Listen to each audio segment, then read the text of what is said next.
Oke. Nah, ini sebetulnya ayat 2 sampai 15 ya. Tapi saya bahas beberapa ayat aja. Kemarin kita udah bahas Yakobus 1 ayat 2 sampai 3 ya. Nah, kita review sebentar terjemahannya.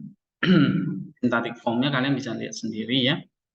Kalau misalnya saya tanya berapa klausa yang ada di situ, ayat 2 dan 3.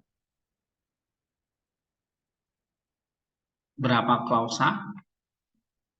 Apa saja? Ege, haste, itu satu, ya kan? Terus, peri, PCT, hotan, peri, PCT, ya kan?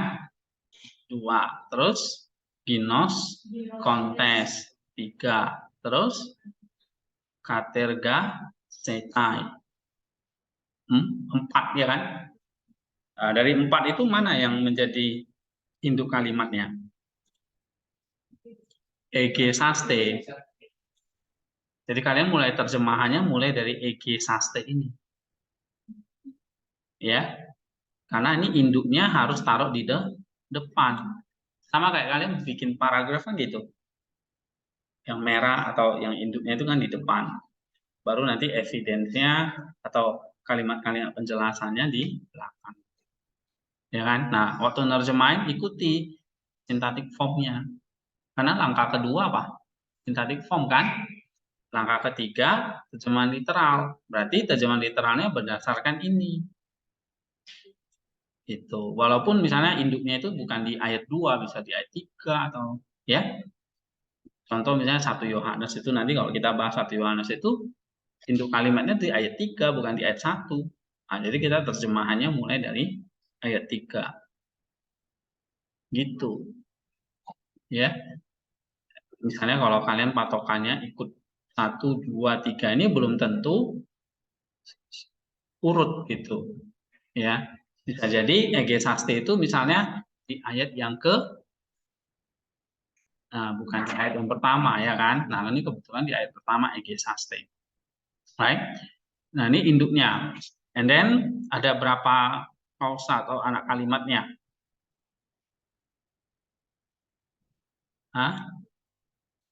Ada hotan satu ya kan. Kemudian ginos kontes. Ini ada 2. Right? Nah, ini ada 2 anak kalimat adverbial clause ya kan, menjelaskan ege saste. Lalu ginokontes sendiri punya anak kalimat lagi, yaitu hoti, ya hoti katerga sesta. Nah, gitu. Nah, ini kan sintaktik formnya harus dipahami ya. Kemudian dari sini kalian terjemahkan literal. Terjemahan literalnya jadi gini, saudara-saudaraku, anggaplah segala sukacita. Egesase itu berarti menganggap segala sukacita. Hotan kapanpun, ya kan? Kalian jatuh pada berbagai pencobaan, ya. Sebab apa? Sebab kamu tahu bahwa ujian terhadap imanmu, iman kalian ya, menghasilkan ketekunan. Nah, dalam terjemah ini hotan kapanpun, kan? Kamu jatuh dalam berbagai pencobaan, sebab kamu tahu bahwa ujian terhadap imanmu menghasilkan hupomone, ya atau hupomone ketekunan. Nah, kamu lihat di sini, anggaplah segala sukacita, saudara-saudara. Nah, kemudian dari sini kan kita tahu induk kalimatnya kan cuma satu kan. Kalau induknya satu berarti kontennya satu aja bikin gini. Ya, maka poin yang keempat sintaktik kontennya, saudara-saudaraku, anggaplah segala sukacita kapanpun kalian jatuh pada berbagai mencoba. Sebab kamu tahu bahwa ujian terhadap iman kalian menghasilkan ketekunan. Oke, konteks historisnya ini kan sudah dibahas sama Pak Ruby ya. Kemudian poin yang keenam, semantik kontennya. Semantik konten itu berarti kita mencari spiritual meaning-nya atau teorianya. Karena di balik teks itu ada spirit, ada roh yang yang akan diberitakan kepada kita. Maka roh itu atau teorian ini adalah yang berhubungan dengan our spirit gitu. ya, not only tidak hanya masalah pikiran kita, ya, atau perasaan kita baca ayat itu juga menyentuh our jadi di semantik content ini kan ibaratnya adalah our moods ini, maka disebut noetic meaning, sih apa noetic meaning karena ada spiritnya di sini, ya kan?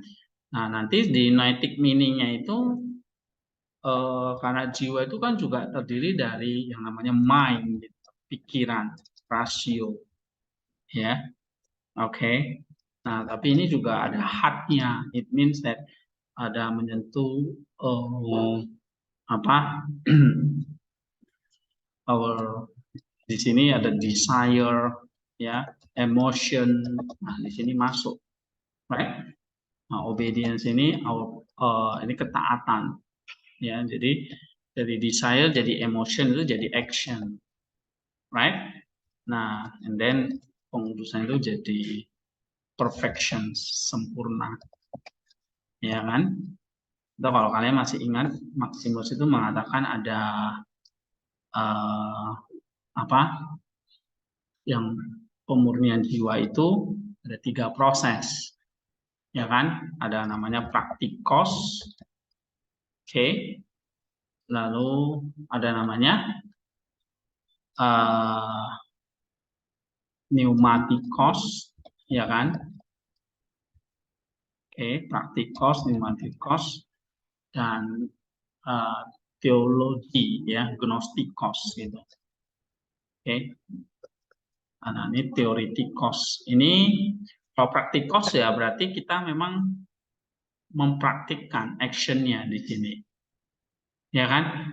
Nah, lalu dari action itu kita melihat segala hal itu adalah Allah ada di dalam segala sesuatu, ya. Kita melihat orang miskin, kita melihat Allah di situ. Dan kita melihat orang yang menderita, kita melihat Kristus di situ. Oke, kita melihat teks kitab suci, kita melihat Kristus di situ yang berbicara. Kita melihat gereja, kita melihat sesama kita melihat penderitaan kita, apapun yang kita hadapi, itu adalah Allah ada di dalam segala hal. Nah, itu namanya yang kita sebut dengan teoretikos, gitu ya, atau pneumatikos. Oke. Nah, baru kalau gnostikos itu adalah kita melihat Allah itu langsung, direct, tanpa lagi lewat media, misalnya lewat firman, lewat khotbah, lewat orang lain, lewat penderitaan dan sebagainya. Tidak ada lagi media, ya. Tapi kalau teoria atau ini kan praktikos ini kan disebut teoria ini. Jadi kita mengalami Allah melalui segala sesuatu yang kita lihat, ya. Nah, kalau praktikos ya kita di sini mencapai yang namanya dispassion and love.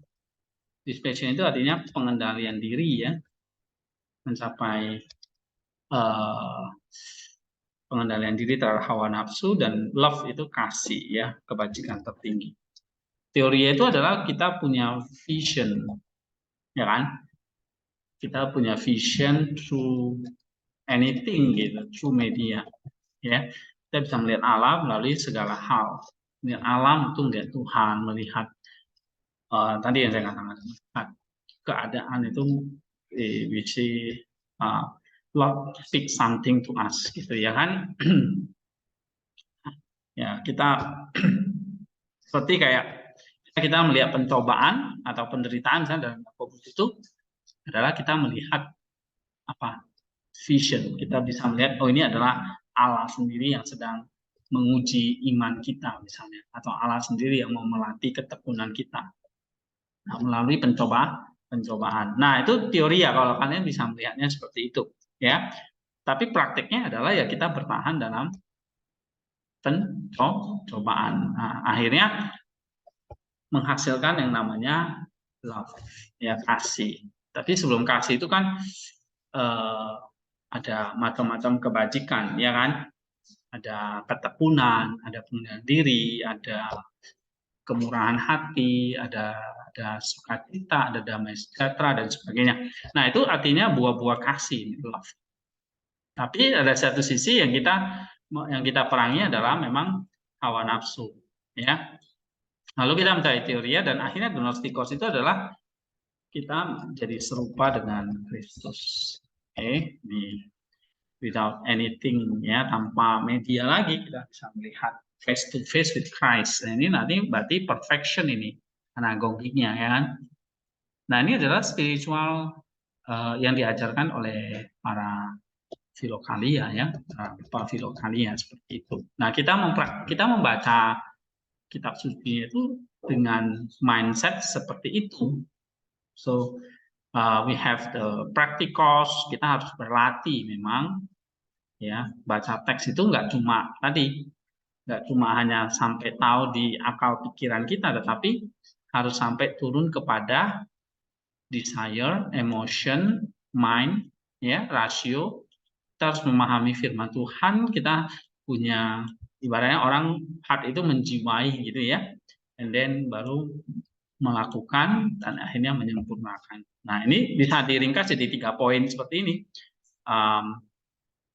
What is practicals, mencapai this passion and love. Teoria mempunyai visi, ya, atau melihat Allah. Kemudian gnostikos serupa dengan Allah. Nah, gitu. Oke, so ini bisa kita praktikkan dalam segala hal. Misalnya waktu kita membaca kitab suci juga, ya. Oke, that's why kenapa kita baca kitab suci kok ribet banget gitu, karena ya memang with our soul, ya kan. Jadi misalnya kayak kenapa kita perlu mencari semantic content, this is the noetic meaning, ya kan. Nah, kenapa kita harus mencari lapisan yang ketiga itu apa? Lapisan yang ketiga itu adalah obedience, ya kan. Nah, ini actionnya. Oke. Nah, lapisan yang keempat perfectionnya, karena ya berdasarkan ini tadi ada praktikos, ada teori, ada gnostikos gitu, ya. Karena kalau kita baca Alkitab cuma sampai mind saja, ya, atau sampai pikiran saja, sampai doktrin atau konsep saja, tapi tidak sampai perfection, itu kata Rasul Paulus, kita belum menemukan keselamatan kita, atau kita belum mendapatkan Kristus. Karena untuk mendapatkan Kristus kita harus sampai gnostikos, ya kan, atau perfection tadi ini. Oke. Nah, tapi ya proses begitu, ya. That's why jadi kita baca Alkitab with our mind, with our soul, sampai kita mengalami namanya purification atau perfection. Nah, ini yang dijelaskan oleh Yakobus juga gitu, ya. Jadi kalau semantik kontennya, saudara-saudaraku, anggaplah segala sukacita kapanpun kalian jatuh pada berbagai pencobaan, sebab kamu tahu bahwa ujian terhadap iman kalian menghasilkan ketekunan. Nah, yang pertama kalian harus tahu deep structure dan Christ center. Ini udah sering saya ulangi, ya. What is our deep structure and Christ center? Itu menjadi inti kalimat dalam paragraf itu, ya. Jadi misalnya kita bisa mengalami pencobaan, right? Ya kan?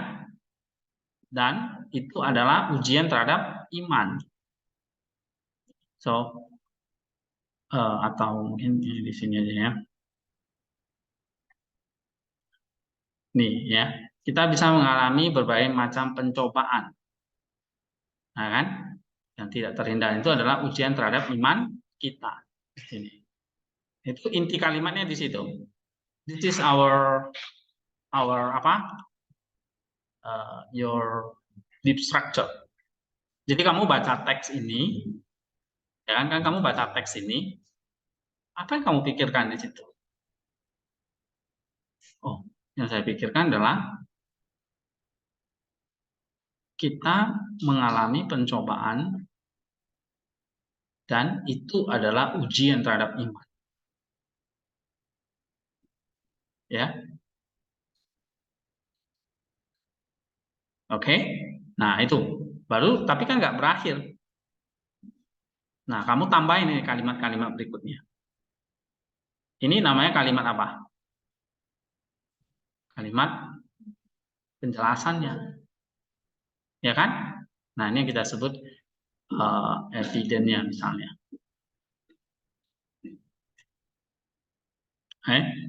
Nah, jika kita tetap tekun dan bertahan menghadapi pencobaan itu, maka menghasilkan iman yang tahan uji. Ya. Jika kita tetap tekun bertahan menghadapi pencobaan itu, maka menghasilkan iman yang tahan uji.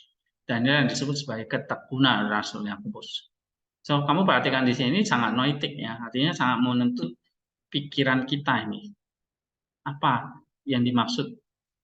Tadi kemarin saya bilang ada sukacita, ada pencobaan, ada ujian, iman, ketekunan. Ini 4 fase ini kan harus saling koheren gitu. Jadi logikanya jangan lompat-lompat nanti. Karena ada 4, yang mana 1, 2, 3, 4. Pencobaan dulu. Habis pencobaan baru ini ujian terhadap iman, ya kan? Baru menghasilkan tekun. Tekun mendatangkan sukacita. Jadi sukacitanya yang terakhir. Nah, kamu jangan balik-balik. Jangan sukacita dulu, baru pencobaan, baru tekun, baru terakhir iman. Nah, itu terbalik itu salah salah logika yang dimaksud oleh Yakobus. Right? Nah, karena kamu lihat di sini ini gunanya kita bikin ini. Oke, kenapa sukacita? Nah, kenapa kok sukacita? Alasannya nih ada 1, 2, 3 ini. Ya, ini udah jelas dia taruh di atas ini. Sukacita, anggap sukacita. Kenapa? Oh, kenapa kita bersukacita? Oh, karena ini. 3 clause di bawah ini. Ya, jadi sukacita itu akhirnya yang tadi saya katakan, sukacita itu kan bagian dari tadi kebajikan ya kan? Ada buah roh itu. Yang paling tinggi adalah kasih tadi. Jadi sukacita bagian di dalamnya. Ya memang di sini teks ini nggak bicara soal kasih, tetapi itu maksudnya adalah kalau Paulus, Yakobus dan penulis Alkitab lainnya ngomong tentang kasih, itu sukacita, itu damai sejahtera, itu pengendalian diri, itu semua produknya, produk dari kebajikan jiwa. Tapi untuk menghasilkan produk atau buahnya perlu proses, ya kan? Nah prosesnya ya kalau kita ibarat kayak di pertanian itu orang nanam dulu, ya kan? Nanam, dirawat dulu, disiram, dipupuk dulu, baru harus nunggu dia sekian lama baru dia berbunga, baru berbuah, nah, begitu. That's the process. Nah, proses ini yang kita sebut sebagai praktikos itu. Right? Nah, ini sukacita nih. Berarti ini produknya nih. Berarti di bawahnya itu, di bawah sukacita ini ya, ini ada 3 penjelasan ini. Oke? Okay? So, jadi kita bisa jelasin begini. Ya, prosesnya ini. Kita mengalami pencobaan dan itu ujian dari iman. Nah, kalau kita tekun, bertahan menghadapi pencobaan itu, maka menghasilkan iman yang tahan uji. So, ya, mengalami pencobaan itu sama dengan apa? Menguji iman. Kalau kita bertahan dalam pencobaan, ini imannya tahan uji. Nah, ini yang kita sebut sebagai ketekunan. Maka ketekunan definisinya apa? Hasil dari iman yang teruji atas berbagai macam pencobaan. Oke, dan ketekunan menjadi semacam ketahanan atau kesetiaan di dalam menghadapi pencobaan. Jadi kalau kita lulus dari ujian iman, nah ini kenapa kayak ujian itu kan berarti ada yang lulus, ada yang gagal kan? Ya kan? Kalau kita lulus, nah maka itu kayak semacam sebuah sukacita. Dan kita menerima mahkota kehidupan di surga. Oke, ini kita udah berinteraksi nih dengan Christ Center-nya Matius 5 ayat 12, Ibrani 10 ayat 38, Yakobus 1 ayat 12. Right? Makanya Yakobus mengatakan tekun mendatangkan sukacita. Kenapa sukacita? Karena kita menerima mahkota kehidupan di surga. Ketekunan dalam pencobaan adalah bukti kita mengasihi Allah. Nah, kalau kita interaksi dengan Yakobus 1:12. Walaupun itu berarti kita sedang mengalami penderitaan atau duka cita. Ya. So, ketekunan itu kalau kita bicara ketekunan, berarti di dalamnya sudah ada apa itu? Ada pencobaan. Ada pencobaan berarti di dalamnya ada ujian terhadap iman ini kan. Nah, terus ujian terhadap iman inilah, ada pencobaan inilah, ini adalah kalau kita tekun, kita ini bukti kita mengasihi Allah. Ya kan? Walaupun itu berarti kita harus mengalami yang namanya penderitaan atau duka cita dalam 1 Petrus 1 ayat 6. Nah, kemudian kita lihat lagi. Kita baca dalam 1 Petrus 1 ayat 7 nih. Ketekunan ternyata ini semacam proses penyucian atau pemurnian iman. Kenapa? Karena di sana dikatakan seperti pembakaran oleh api, ya, seperti emas yang dibakar. Right? Nah, ketekunan dalam penderitaan dan pencobaan menjadi semacam proses pemurnian atau penyucian iman, dan itu seperti pembakaran oleh api. Iman seperti emas yang semakin dibakar atau diuji, maka akan semakin murni dan suci. Ya kan? Nah, itu yang kita bahas pada 1 Petrus 1:7. Menguji iman dalam penderitaan berarti semakin tekun untuk memurnikan iman dalam penderitaan dan pencobaan. Ya. Nah, jadi kalau di sini menguji iman di dalam penderitaan harus apa? Semakin tekun untuk memurnikan iman di dalam penderitaan dan pencobaan. Nah, kamu lihat di sini ya, kamu harus bisa merangkai dengan Christ Center-nya. Jadi nggak cukup kamu mikir-mikir sendiri gitu loh. Ya, nggak cukup deep structure, tapi deep structure-mu itu harus kamu jelasin gitu. Kalau kamu mengatakan pencobaan itu menguji terhadap iman, nah kamu jelasin apa saja poin-poinnya di sini. Pertama apa? Menguji iman bisa mendatangkan ketekunan. Ketekunan mendatangkan sukacita. Sukacita itu berarti kita menerima mahkota kehidupan. Ya kan? Kemudian dikatakan tekun dalam pencobaan berarti kita mengasihi. Dan ini seperti proses penyucian atau pemurnian atau pembakaran. Ya. Nah, dari pembakaran atau penyucian iman namanya. Ya. Berarti menguji iman itu artinya memurnikan iman. Ya kan? Nah, paragraf terakhir ini, kalimat terakhir apa? Menguji iman dalam penderitaan artinya semakin tekun memurnikan iman. Jadi kayak menguji iman itu kayak kita dicemplungkan ke dalam api. Api itu kan kayak membakar. Membakar di sini itu kayak memurnikan. Apa yang dimurnikan? Iman kita.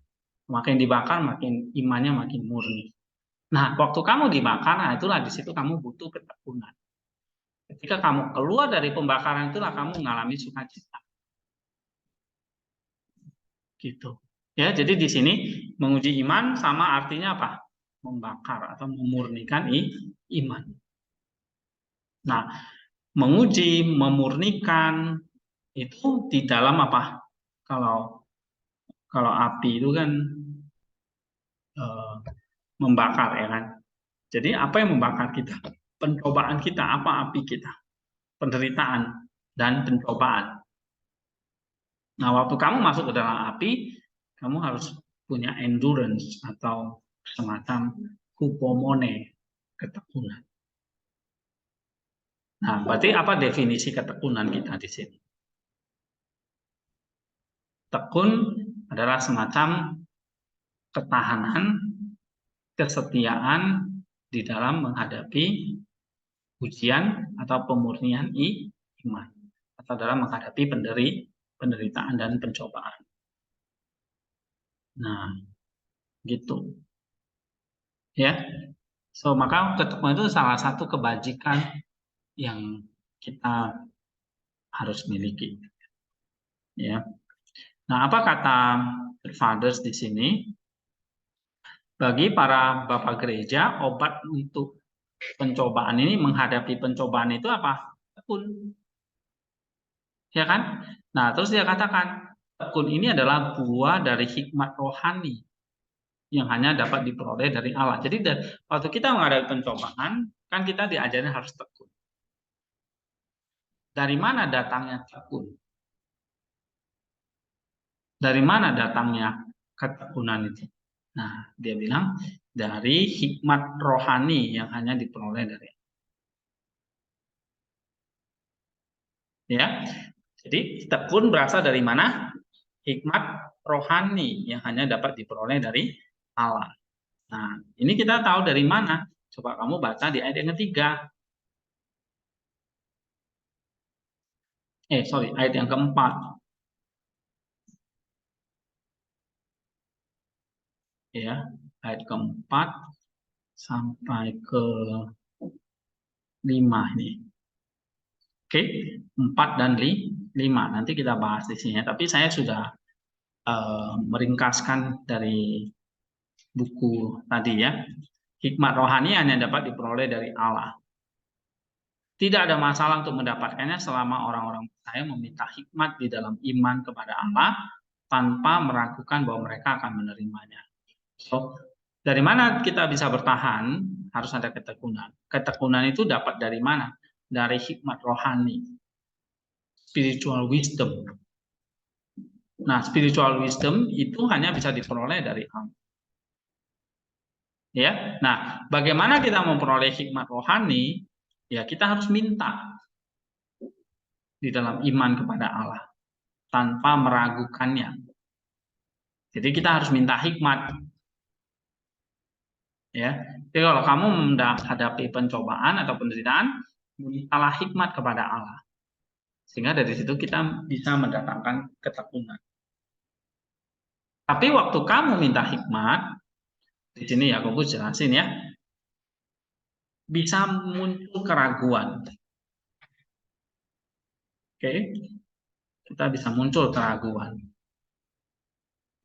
Keraguan, ya, ya itu adalah musuhnya. Atau kekayaan, ya, kekayaan materi. Nah, ini dikatakan musuh terbesar dari iman. Kan iman ini kan kita pakai untuk minta, ya kan? Minta kepada Allah, minta hikmat. Nah, musuhnya ada keraguan dan kekayaan. Nah, kalau itu menguasai, ya, maka kita nggak akan bisa mengalahkan pencobaan itu. Yang ada justru kita menghadapi yang namanya godaan. Jadi, pencobaan menghasilkan godaan. Ya, gitu. Menghasilkan godaan. Misalnya kamu menderita kekurangan. Ada godaan ini. Godaannya apa? Godaannya adalah kita mencuri misalnya. Nah, itu namanya godaan. Godaan itu adalah sesuatu yang jahat. Oke? Nah, kan ini menjelang tahun baru misalnya gitu ya, atau hari raya itu banyak sekali kan kejahatan. Karena orang-orang pada kekurangan, miskin, sehingga dia nggak punya hikmat, dia nggak bertahan dalam pencobaan itu atau penderitaan itu, akhirnya dia mengambil jalan pintas. Nah, ini ada godaan yang muncul, ya kan? Godaan misalnya apa? Dan untuk merampok, mencuri, ya demi karena dia menghadapi pencobaan atau penderitaan itu. Nah, godaan ini datang dari mana ini? Nanti Yakobus menjelaskan, ini adalah buah dari hawa nafsu manusia. So, godaan ini adalah perasmos. Ya, apa? Perasmos. Nah, ini ada di ayat yang ke tadi, um, ayat yang ke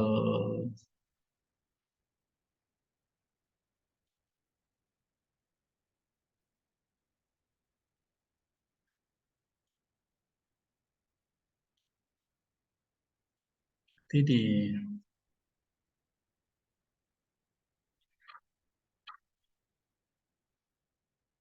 ayat 12 ya itu mulainya. Oke.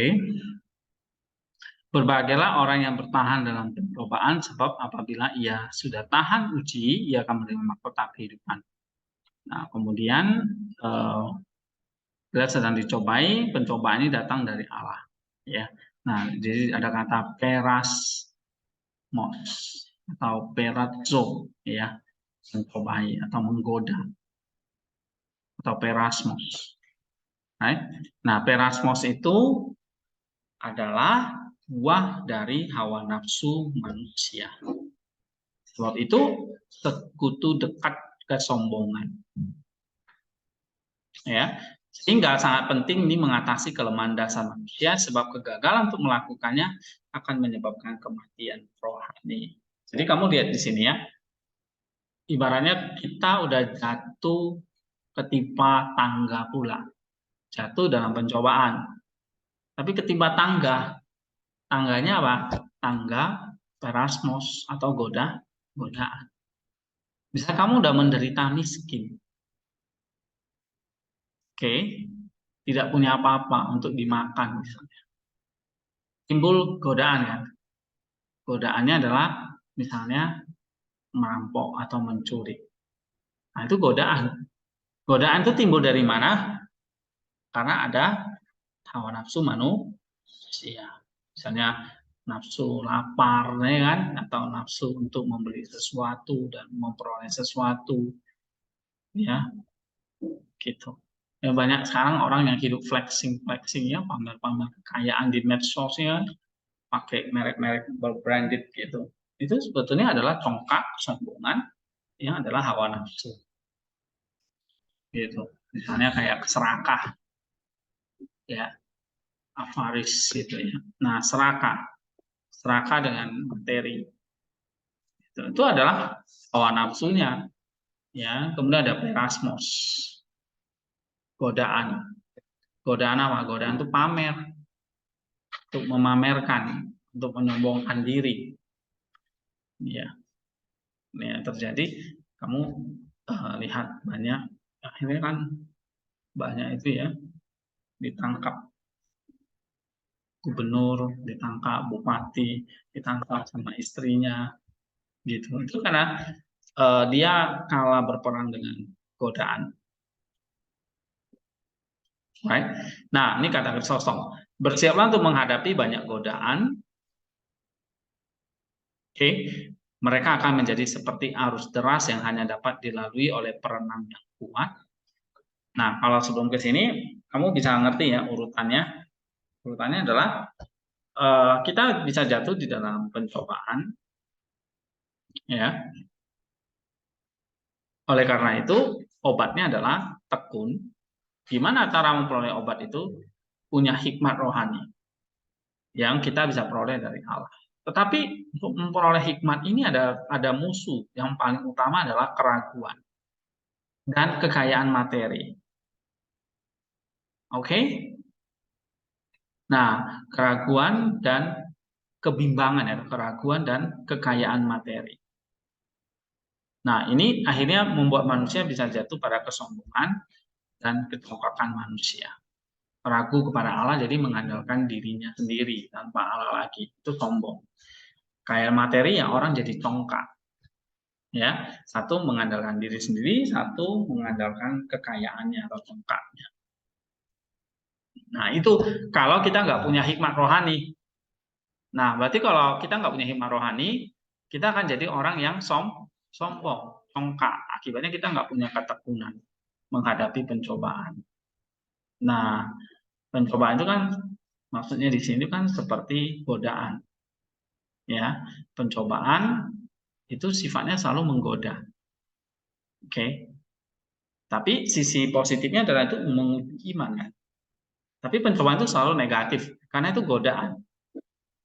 Ya, pencobaan atau godaan itu asalnya dari mana? Dari hawa nafsu kita. Ya, misalnya makan itu sebenarnya hawa nafsu yang netral. Tapi begitu masuk godaan, hawa nafsu makan itu jadi pencobaan. Akhirnya apa? Kita ingin makan berlebihan, ya kan? Atau contoh katakanlah materi atau uang. Sebenarnya uang itu sesuatu yang sifatnya netral. Tapi datang godaan atau pencobaan, timbullah hawa nafsu yang bersifat serakah.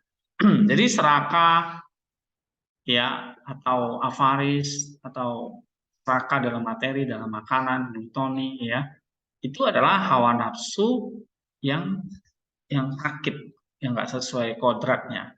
Tuhan kasih kita kodrat untuk makan, ya kan? Tuhan kasih kita kodrat untuk mengolah materi, ya kan? Mengolah kekayaan. Tuhan kasih kita berkat. Tapi karena melenceng, tidak sesuai kodratnya, akhirnya karena ada godaan tadi, akhirnya itu jadi hawa nafsu. Nafsu yang jahat maksudnya. Saya makanan jadinya glutoni, materi atau kekayaan jadinya keserakahan. Kalau masalah seks akhirnya jadi perzinahan, misalnya gitu ya, dan sebagainya. Nah, itu jadi hawa nafsu, itulah bentuk godaan tadi. Oke. Nah, itu kalau kata Yakobus, kalau itu ada dibuahi maka itu jadinya perbuatan dosa, right? Nah, kita baca tentang godaan atau perasmos ya, atau pencobaan. Jadi pencobaan, godaan, perasmos itu maksudnya sama. Yang berasal dari mana? Godaan itu berasal dari mana? Hawa nafsu. Ya, hawa nafsu yang mengalami apa? Sakit, patos gitu. Oke, yang tidak lagi sesuai kodratnya. Misalnya tadi contoh makan, ya makan kan secukupnya, tapi karena tidak sesuai kodratnya, berlebihan, akhirnya jadi glutoni atau keserakahan akan makanan. Nah, itu karena ada godaan untuk makan tadi, ya. Itu jadinya hawa nafsu, right? Nah, nanti kalau kita pelajari di Filokalia itu datang godaan itu dari mana? Dari pikiran-pikiran jahat kita. Karena Yesus mengatakan dari dalam hatimu timbul pikiran-pikiran jahat. Nah, dari pikiran-pikiran jahat itulah timbul hawa nafsu. Hawa nafsu serakah, hawa nafsu glutoni tadi, hawa nafsu perzinahan tadi. Nah, itu timbul dari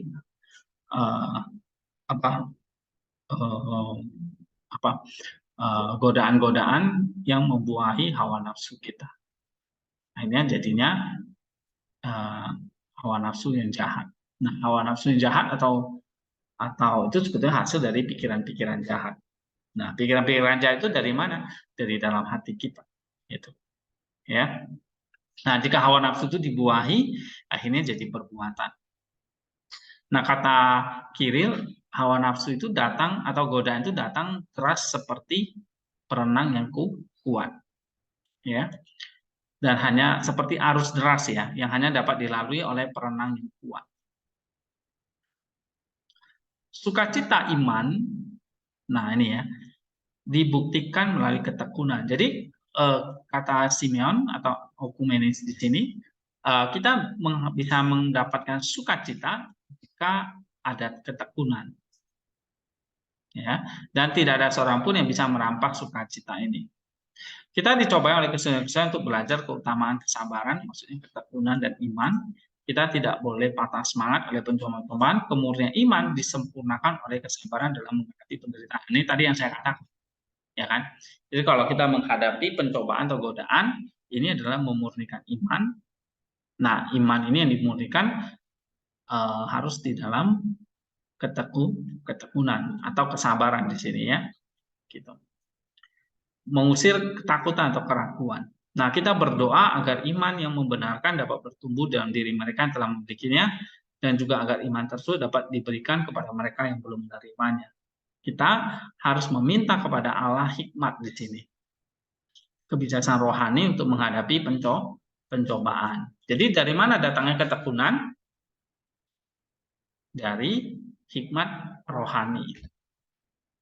Nah, ini kata Yakobus. Ya, hikmat rohani atau kebijaksanaan rohani ini akan memperoleh ketekunan untuk menghadapi pencobaan. Hikmat itu hanya kita peroleh dari mana? Dari Allah. Nah, oleh sebab itu kenapa kok kita perlu berdoa, meminta atau berdoa? Ya karena hikmat itu dari Allah dan untuk memperolehnya ya satu-satunya ya melalui doa. Sehingga orang yang bertahan dalam percobaan adalah orang yang terus berdoa. Nah, berdoa dikasih hikmat, dengan hikmat dikasih ketekunan. Nah, di sini dikatakan orang yang tidak minta maka tidak akan diberi atau tidak akan didengar. Kenapa dia tidak minta? Yakobus mikir lagi karena ada keraguan. Nah, gini ya, kita mau berdoa sama Allah kita ragu. Benar nggak ya kalau Allah itu mau dengar doa saya nih? Nah, gitu kan? Kita sering menghadapi itu pasti. Oke, kita menghadapi satu problem. Seringkali adalah kita mengatasi dengan kesombongan kita. Artinya dengan kekuatan kita saja. Nah, maka sebab apa? Sebab kita nggak berdoa. Kenapa kita berdoa? Karena kita ragu. Nah, ragu itu karena apa? Karena kita sombong sebetulnya. Jadi, ya, jadi akar dari keraguan adalah kesombongan. Kiri dari Alexandria. Nah, dari sini dari keraguan, akar keraguan dan kesombongan yang akhirnya dengan mudah berubah menjadi keputusasaan. Nah, ini kan waktu kita menghadapi pencobaan kita nggak tekun, tapi yang terjadi adalah putus asa. Kenapa? Karena kita nggak punya hikmat tadi. Oke, nah mintalah tanpa ragu-ragu dan tanpa mendua hati. Berdoalah, bertanyalah, mintalah tanpa ragu-ragu dan tanpa mendua hati. Ya, jangan khawatir akan kesalahanmu, tapi andalkan belas kasihan. Ya kan, waktu kita minta kan kita khawatir ya kan, ragu, saya banyak dosa dan sebagainya. Kata Hermas, jangan khawatir, jangan andalkan kesalahanmu, tapi jangan khawatir dengan kesalahanmu, tapi andalkan belas kasihan. Kemudian dikatakan orang yang ragu atau mendua hati adalah berdoa kepada Allah tetapi tidak mendapatkan apapun karena hati nuraninya masih terus menunggunya. Ya. Nah, ini orang yang tidak bisa berdoa itu salah satunya adalah orang yang ragu tadi atau mendua hati. Kenapa ragu atau mendua hati? Karena hati nuraninya belum bersih, masih terus menuduhnya. Kata Origen, orang seperti itu tidak stabil, dia seperti ombak di lautan, ya. Sementara itu segala sesuatu yang baik datang kepada orang yang rendah hati.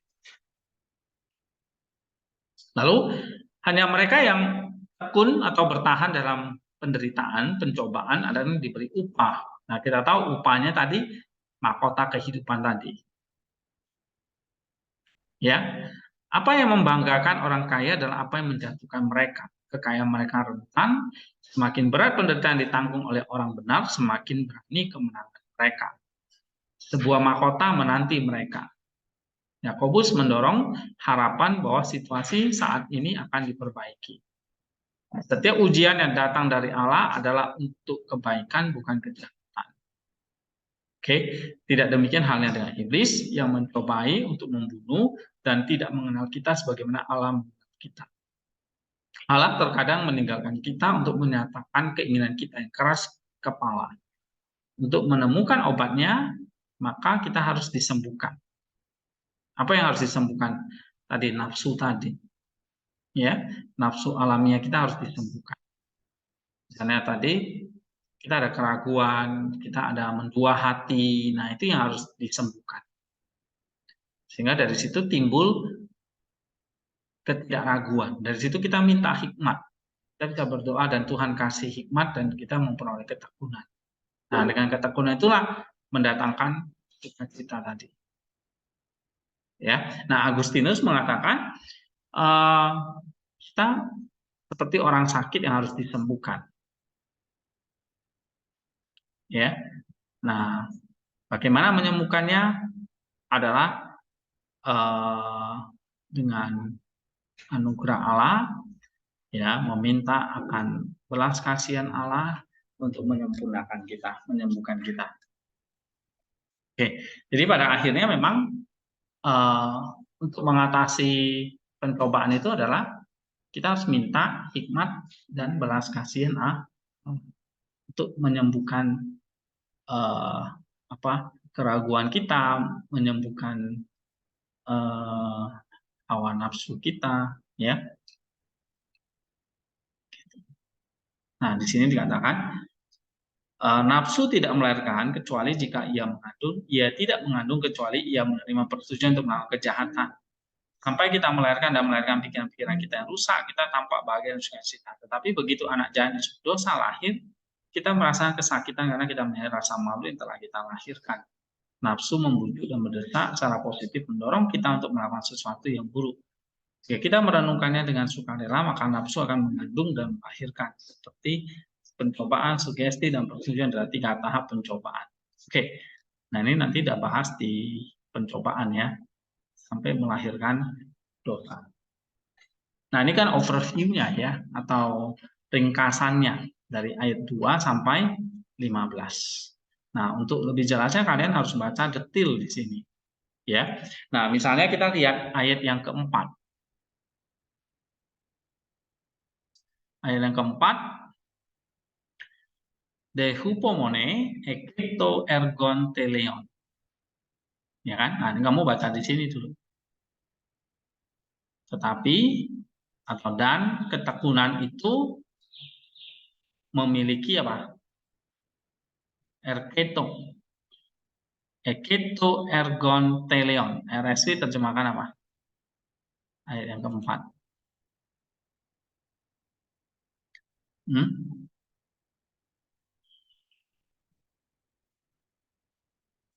Ayat yang keempat ya. And ketekunan memperoleh apa? Full effect. LAI terjemahan buah yang matang atau memiliki karya sempurnanya ya, atau hasil sempurnanya. Oke, nah itu literalnya ya, memiliki hasil atau karya sempurnanya. Hina ete teleoi kai olokleroi lepo menoi en medeni. Nah, RSI terjemahkannya apa di situ? That sehingga you may be perfect, sehingga kamu jadi sempurna, and complete, utuh, lacking in nothing, tak berkekurangan satu apapun. Nah ini ayat yang keempat ya.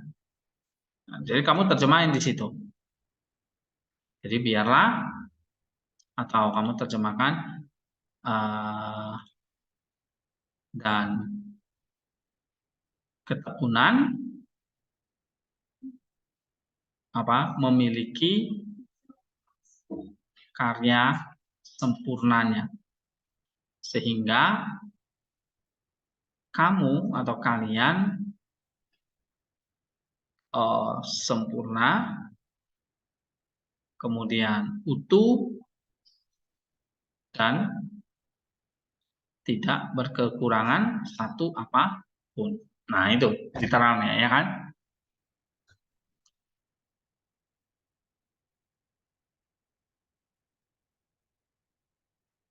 Oke.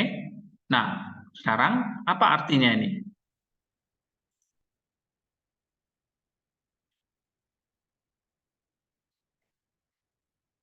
Nah ini kan ada yang 4. Patience lead to perfection. Jadi ketekunan mendatangkan kesempurnaan atau perfection. Right? Ya. Kalau misalnya yang kalian pikirkan apa nih? Ketekunan itu kan di sini ya, hupomone lagi kan. Ketekunan itu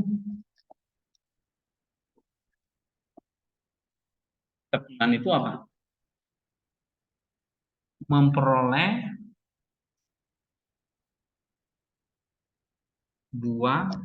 memperoleh karya atau kerja matangnya, kerja sempurnanya, teleon, ya kan?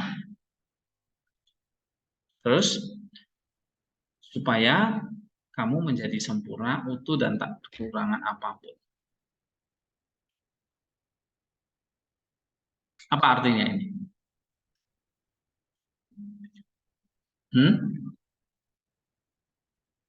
Nah, kalau kamu baca buku ini tidak jelas yang ngomong. Ketekunan memimpin kepada kesempurnaan.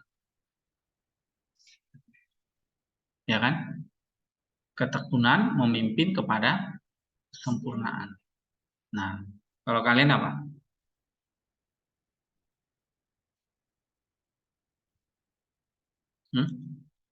Apa ini? Ketekunan itu memperoleh karya kerja sempurnanya. Sehingga atau supaya kamu sempurna, utuh, dan tak berkekurangan suatu apapun. Kan gitu kan? Apa yang kamu pikirkan?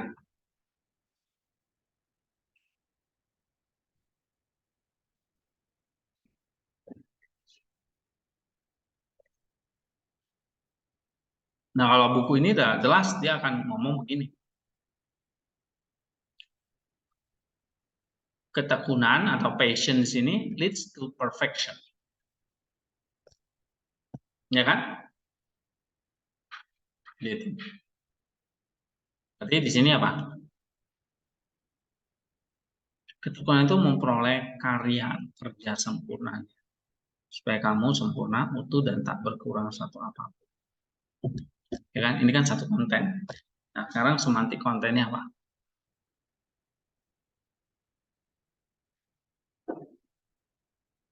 Nah, jadi di sini ketekunan itu proses misalnya.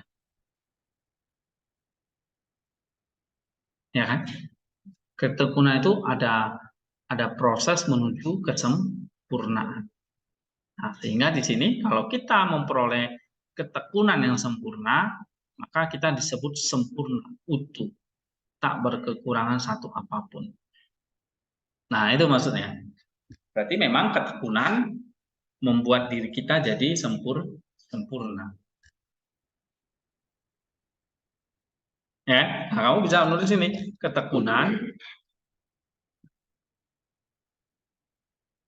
itu suatu proses menuju kesempurnaan. Ya, atau ketekunan itu suatu proses tadi menyempurnakan diri kita, ya kan? Menyempurnakan diri kita. Ketekunan adalah satu proses, atau ketekunan itu satu proses menyempurnakan diri kita, ya kan? Nah, ini intinya ini.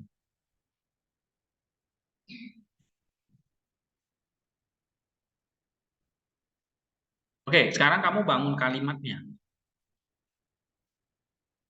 Coba kerjain. Ketekunan itu satu proses menyempurnakan diri kita. Nah, apa maksudnya?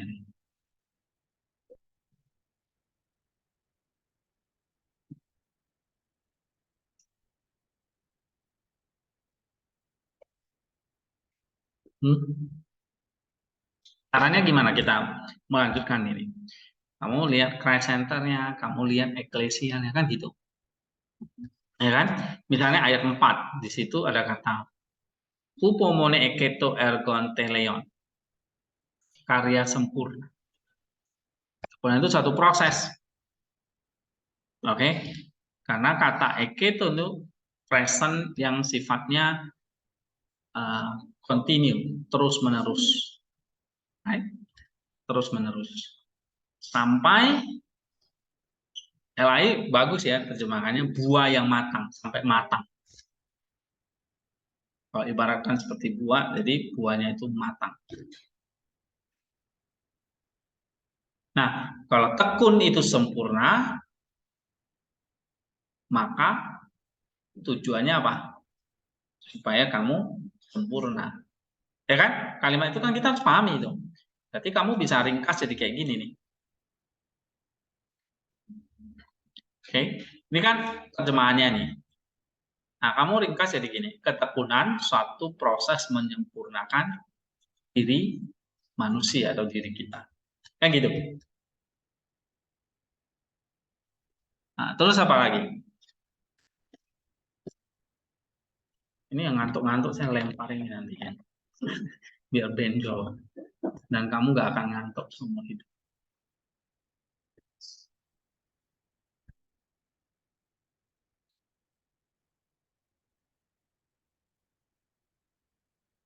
Mau saya lemparin. Saya siap-siap aja nih. Nggak peduli saya berdarah atau apa.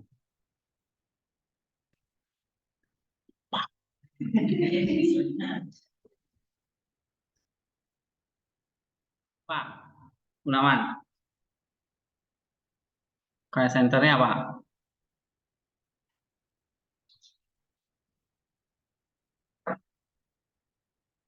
Lihat di buy box-nya. Kan kamu belum lanjutin ini kalimat ini. Kan? Nah, apa yang berhubungan dengan Yakobus 1 ayat 4?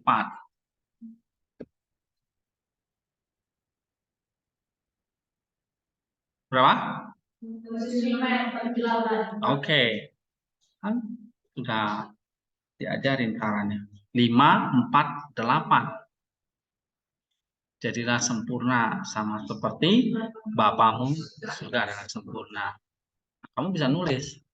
Kesempurnaan itu adalah kita menjadi serupa dengan, right? Matius 5, 48. Sama seperti yang dikatakan Lukas 21, 19 itu. Coba baca.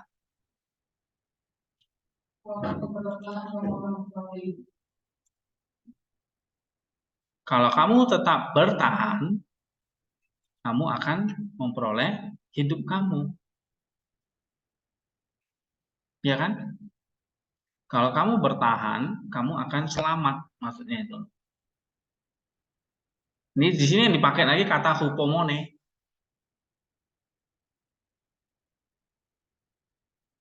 Atau kalau kamu bertahan, kamu akan memperoleh hidupmu.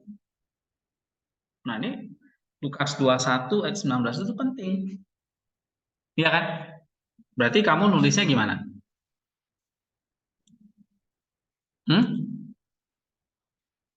Ketekunan itu suatu proses menyempurnakan diri kita. Menyempurnakan berarti seperti menyempurnakan berarti kita sempurna seperti Allah, ya kan? Seperti Allah berarti tanpa cacat, tanpa seperti Allah, utuh, gitu loh, tanpa kekurangan satu apapun. Menyempurnakan berarti kita sempurna seperti Allah yang sempurna. Nah, tanpa cacat dan kekurangan satu apapun. Perfect namanya. Oke, Matius berapa tadi? 5 ayat 48. Nah, terus kamu lihat tadi, sempurna, menjadi sempurna nih. Gimana caranya? Nah, kamu baca Lukas kan tadi kan? Oke, untuk menjadi sempurna seperti Allah, yang kita butuhkan apa? Iya itu. Adalah hupomone, adalah tekun atau bertahan tadi. Kan tadi istilahnya macam-macam ya. Tekun, sabar, bertahan, setia. Ini gitu. Ya kan?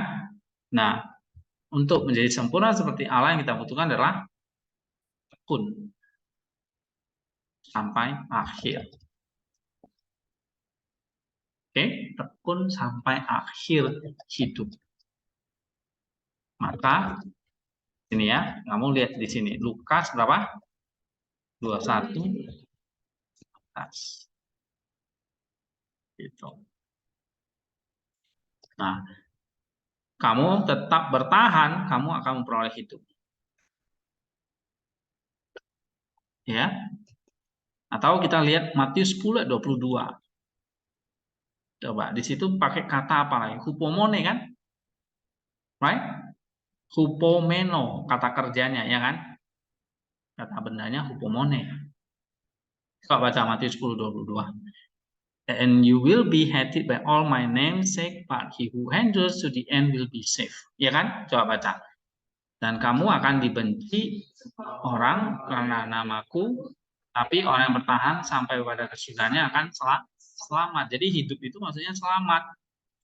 Tapi untuk selamat harus bertahan.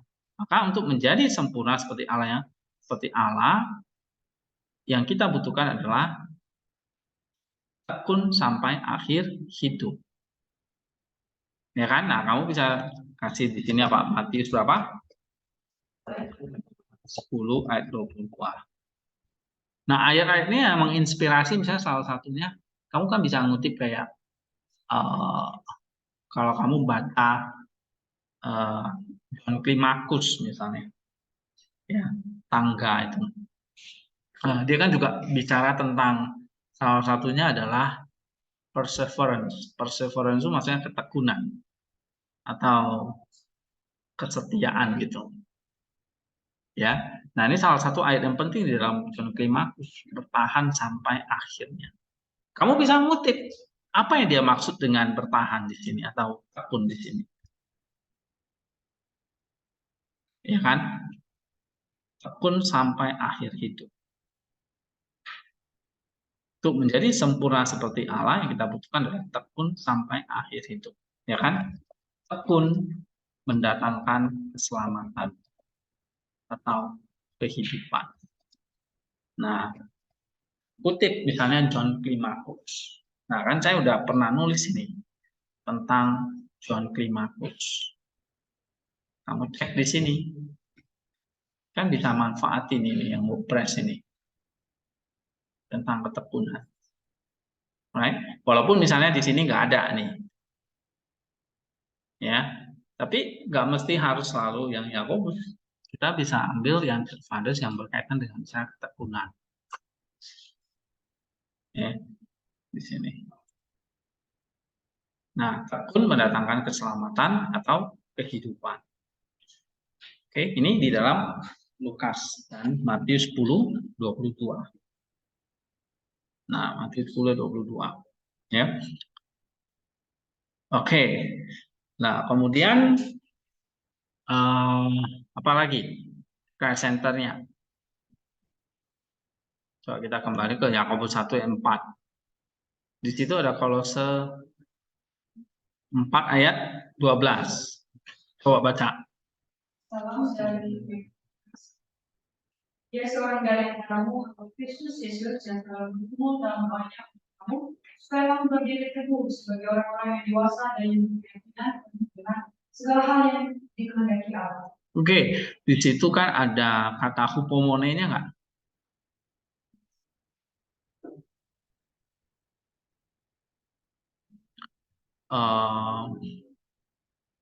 Berkeyakinan teguh ya. Yang panti telemati teloi, berdiri teguh sebagai orang-orang yang sudah dewasa, statete teleoi kai preperomenoi and panti telemati tuteo.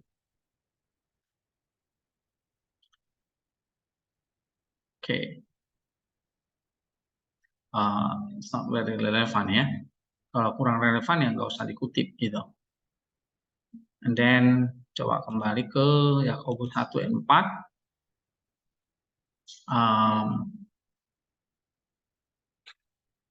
Nah ini coba bisa dicek ya. Nah, misalnya contohnya kan kita udah kutip Lukas 21 ayat 19 itu paling jelas ya. Kemudian Matius 5, 48, kemudian ada Matius 10 ayat 22. Nah, itu udah paling jelas itu.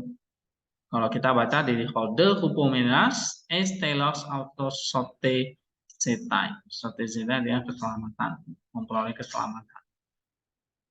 Ya. Coba baca Matius 24:13. Itu sudah jelas ya. Tetapi orang yang bertahan sampai kesudahannya akan selamat. Ya. Jadi keselamatan itu ya memang kesempurnaan pada akhirnya. Ya kan? Nah, kamu bisa jelasin di sini. Tekun mendatangkan keselamatan atau kehidupan. Nah, keselamatan itu berarti ya satu proses keselamatan itu berarti satu proses kita menyempurnakan diri kita melalui ketekunan. Ya kan? Nah, kamu bisa komentari itu. Matius berapa tadi? Matius 24 ayat 13. Nah, kamu tambahin di sini. Matius 24 ayat 13. Ya kan? Tekun mendatangkan keselamatan atau kehidupan, sehingga keselamatan adalah satu proses kesempurnaan, ya kan? Seperti Allah melalui ketekunan. Ya, melalui ketekunan sampai akhir hidup. Oke, jadi kalau ditanya, keselamatan ya hanya melalui iman dan anugerah. Itu basic. Oke? Tapi keselamatan itu juga dalam pengertian dikerjakan supaya sempurna. Ya toh? Nah, jadi kalau yang mengatakan keselamatan itu hanya anugerah gratis, itu kurang utuh pemahamannya. Ya kan? Nah, Alkitab menjelaskan banyak aspek keselamatan nih. Lampau, sekarang, dan akan datang. Akan datangnya apa? Sempurna, ya kan? Tapi sekarangnya apa? Iya, bertahan, bertekun, sampai kesudahan, sampai akhir hidup. Baru akan selamat. Begitu. Ya, jadi kalau kamu mengatakan keselamatan itu cukup dengan iman, betul satu sisi. Karena dengan iman akhirnya kan datang ketekunan kan. Ya toh? Dengan ketekunan itu kamu bisa menyempurnakan dirimu kan. Nah, menyempurnakan diri ini kan berarti kan kamu sempurna seperti Allah tanpa cacat tanpa kurang satu apa. Ya, atau kamu sempurna seperti Allah, maka kita butuh tekun. Tadi untuk butuh tekun ya kamu butuh iman untuk berdoa kepada Allah. Ya kan? Jadi kalau kita bisa ringkas, sini tekun mendatangkan keselamatan dan kehidupan. Oke. Mendatangkan keselamatan kehidupan kekal di sini. Maka keselamatan satu proses kesempurnaan, proses nih. Paulus mengatakan mengerjakannya. Nah, satu proses kesempurnaan seperti Allah melalui ketekunan sampai akhir hidup, ya kan? Bahkan di sini jelas sekali Matius berapa tuh? 24 ayat 13. Gitu. Nah, untuk menyempurnakannya berarti keselamatan itu seperti semacam sinergi. Ya, ketekunan dari kita disempurnakan oleh Allah melalui anugerahnya. Oke, maka kalau kamu ditanya keselamatan itu apa? Keselamatan itu jadi sebetulnya adalah sinergitas. Sinergitas apa? Sinergitas ketekunan kita dengan hikmat atau tadi ya, dengan hikmat atau belas kasihan dari Allah. Ya kan? Kan kita butuh tekun nggak? Selama itu butuh ketekunan kita. Tapi ketekunan itu nggak bisa dengan kesombongan kita. Kita perlu minta kepada Allah. Nah, jadi keselamatan itu satu proses kerjasama ya atau sinergi antara usaha kita dengan Allah, dengan pertolongan Allah. Oke, nah sekarang kamu tinggal baca ini, misalnya nih, cukup ya kamu kutip ini, misalnya dari Matius, dari Lukas, dan kamu lihat fathers-nya. Pencobaan mendatangkan ketekunan, right? Andreas mengatakan, why do trial produce patience? It is because patience brings those experience into perfection. Ya, jadi kenapa pencobaan menghasilkan ketekunan? Karena ketekunan mendatangkan kesempurnaan. Casting out of fear, Hilary, perfection is the love of God. Kesempurnaan itu apa? Kasih kepada Allah.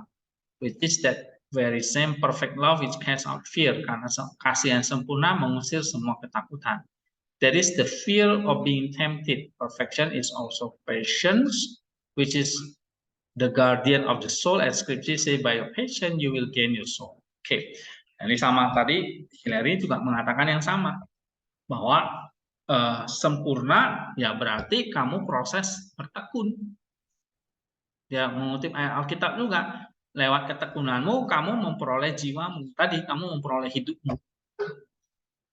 Ya, nah, ini kan berarti Hilary juga mengatakan yang sama kan.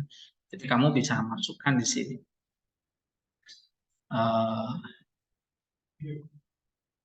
Apa?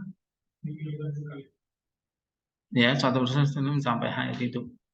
Untuk menjadi sempurna seperti Allah yang kita butuhkan adalah tekun sampai akhir hidup. Atau tekun mendatangkan keselamatan atau kehidupan kekal. Ya, nah, ini kamu bisa tambahkan di sini Hilary, ya kan? Cuma ya nanti tinggal kasih catatan kakinya ya. Hilary berapa gitu ya. Di sini apa nih? Oh, nih introduction tractate on the atau nih Hilary of Arles, halaman berapa ini? Kan kamu kutip dari buku ini. Jadi kasih halamannya 35 ya. Oke. Kemudian building character, BD, patience build character so that someone who possesses it cannot be overcome, but is shown to be perfect. For this reason, believers are tested in order to improve their patience so that by it their faith may be seen to be perfect.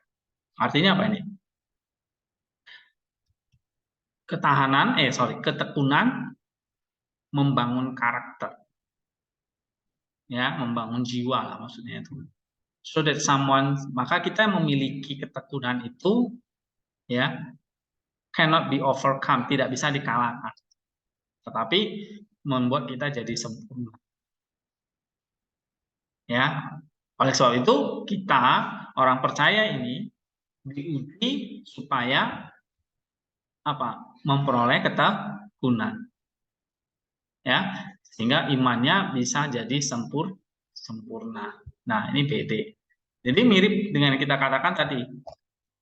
Ketekunan satu proses menyempurnakan diri kita. Ya kan? Satu proses menyempurnakan karakter kita, kata BD. Ya udah, kamu bisa masukkan di sini seperti kata BD, ya kan? Nah, atau bandingkan BD. Nah, BD halaman berapa itu? 35 misalnya. Oke. Terus di sini kamu baca lagi. Ecumenius. Why do trial produce patience? It is because trial demonstrate the purity of faith, which is made perfect by the patience and endurance of affliction. Jadi kenapa pencobaan menghasilkan ketekunan? Oleh karena pencobaan itu mendemonstrasikan kemurnian imanmu, ya, yang disempurnakan oleh ketekunan tadi, ketekunan terhadap penderitaan atau affliction. Jadi sama ya. Jadi Bapak Gereja juga mengomentari sebetulnya yang sama seperti kita, ya, bandingkan dengan BD, atau Hillary seperti ini. Ya. Nah, kamu misalnya kalau ini kamu perlu tutup aja kalimat paragrafnya apa. Gitu. Jadi kalau ketekunan itu adalah satu proses menyempurnakan diri kita, maka kalimat-kalimat berikutnya ini adalah tadi apa? Ini evidence-nya ya. Nah, ini adalah kalimat penjelasannya. Nih ya. Jadi menyempurnakan berarti kita sempurna seperti Allah, sempurna tanpa kekurangan satu pun untuk menjadi sempurna seperti Allah yang kita butuhkan adalah tekun sampai akhir, tekun mendalam keselamatan kehidupan kekal, keselamatan dan setelah proses sempurnaan seperti Allah melalui ketekunan sampai akhir hidup. Ya kan? Nah, kamu tinggal tambahin misalnya 1-2 kalimat penutup, kau bisa mengutip fathers yang lain. Oke, ini ayat 4. Ya. Nah, saya pikir saya cukup banyak kasih contoh-contoh. Ya. Nah, next week tugas minggu yang ke-8 kamu sudah harus masukkan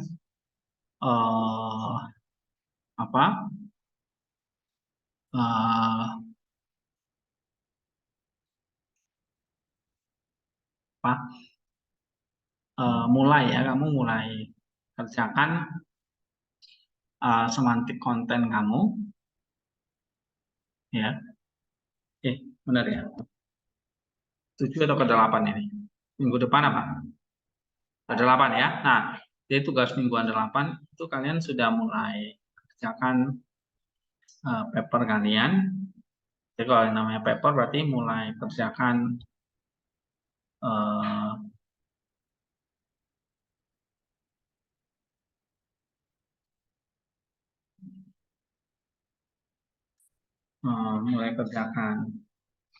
ini ya,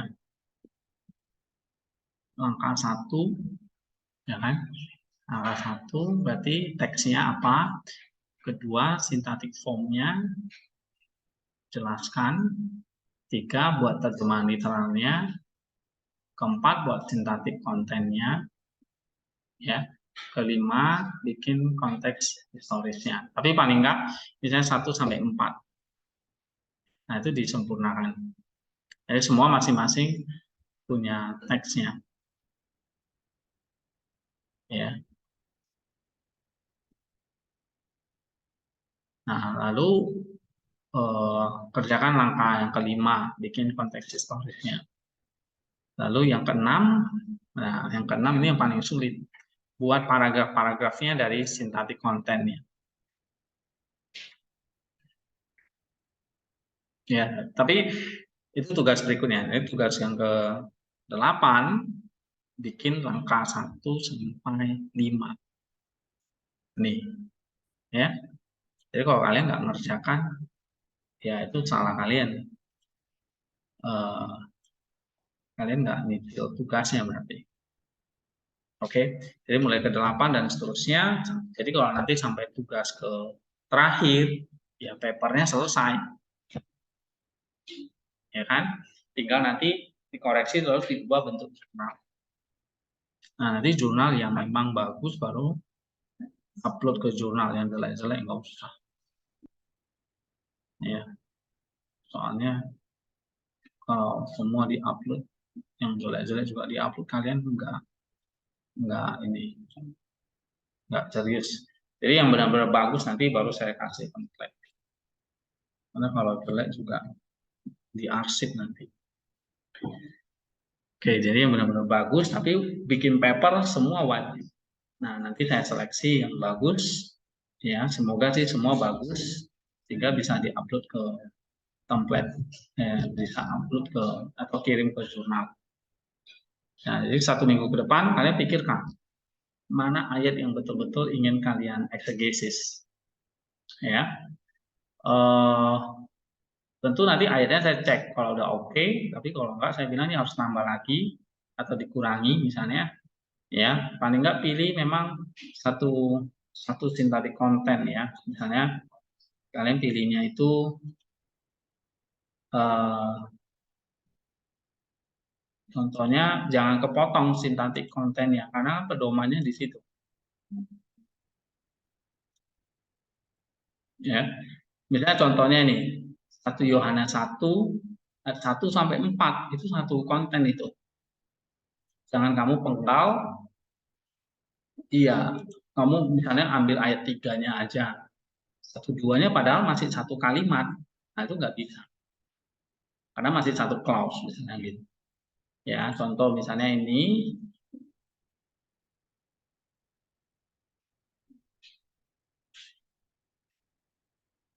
contohnya iya, jadi panduannya adalah di sini. Maka kalian harus cek di sini. Nah, ini kan 1 sampai 3 kan, satu clause ini.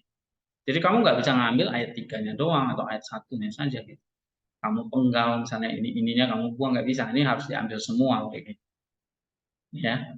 Nah, terus sampai ayat 4-nya di sini. Ini satu kesatuan. Oke. Nah, misalnya 5, 6, 7 ini satu kesatuan. Kamu nggak bisa ambil cuma ayat 7. 5 dan 6-nya kamu buang gitu. Nggak bisa.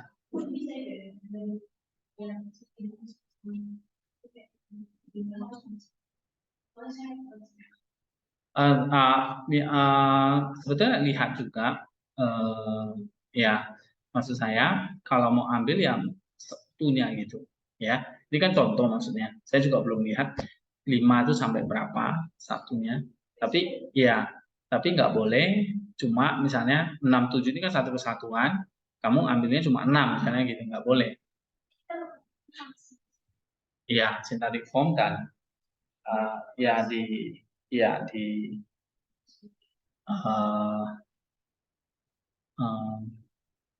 ini bisa juga ikuti, tapi nanti saya akan ceknya apakah kepenggal nggak itu paragrafnya, ya. Karena kalau kepenggal kalian ambil nanti nggak dapat yang utuh gitu. Oke, sampai sini ya. Saya kira contoh-contoh nanti kita akan lanjutkan minggu depan 1 Petrus, ya. Contoh 1 Petrus. Sama yang saya ajarkan pokoknya kita akan mantapkan yang nomor 6 ini. Nanti dari sini bagaimana kita bikin konsepnya. Nanti saya ajarin. Kemudian meringkas, mengaplikasikan dan anagoginya ya.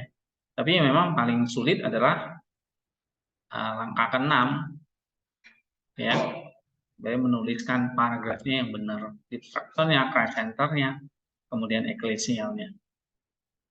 Nah, ini kayak gini contohnya kan, gitu. Ada BD misalnya, ada Hilary gitu. Nah, itu berarti eklesialnya. Tapi ada ayat-ayat Alkitabnya ini, itu Christ centernya. Ya, terus ada komen-komen kalian atau di structure-nya misalnya ini, terus mana lagi tadi di structure-nya ya. Nah, itu harus ada. Itu yang kemarin saya suruh kalian latihan kan, seperti ini kan. Nah, jadi kalau nulis semantik kontennya harus ada 3 unsur ini ya, deep structure, Christ center, dan ecclesia. Oke. Nah, ini kalau mau nambah kan bisa lagi ini. Ini apa lagi ini? Selain ecclesia, kamu harus nambahkan misalnya nah, tapi yang enggak 3 ini aja lah yang penting. Oke. Deep structure, Christ center, ecclesia. Nah, nanti tugas-tugas mingguan berikutnya nanti kalau poin-poinnya udah jelas, bikin konsep. Buat ringkasannya, buat aplikasinya, buat analoginya. Ini kan udah 4 minggu ini. Ya kan? Nah, nanti khusus semantik konten ini bisa beberapa minggu. Ya, karena kan kita tinggal 7 pertemuan atau berapa. Oke? Saya pikir sampai nanti bulan 6 harusnya atau bulan 5 harusnya sih selesai. Nah, maka dari sekarang kalian sudah mulai nentuin. Kalau yang sudah nentuin ya tinggal kerjain. Ya. Nanti saya cek kalau ayatnya udah oke, tinggal lanjutin.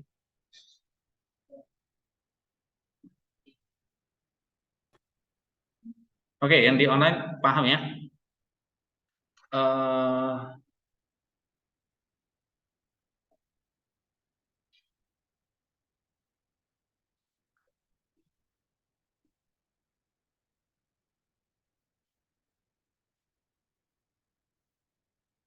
Oke, nanti kalian ke ininya jam 4 aja ya. Biar dilanjut Pak Rudi, selesaikan.